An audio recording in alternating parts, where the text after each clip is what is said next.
How to generate a Shopee QR code. Hello everyone. In this video, I will show you how to generate a Shopee QR code. First of all, open up the web browser on your PC. Once you get into the web browser, tap on the search bar and search here for Shopee.com. Then, it will ask you to choose your country or region.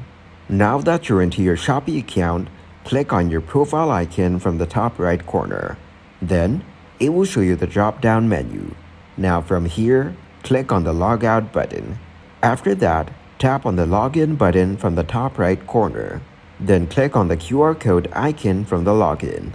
So this is how you can generate a QR code for login. Now, the other way to log in is using a Google account.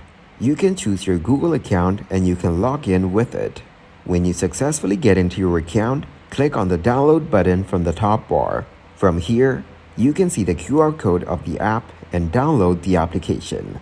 Thank you guys for watching this video. Hope you got some value. Make sure to like the video and subscribe to the channel to get notified for new videos. See you in the next one.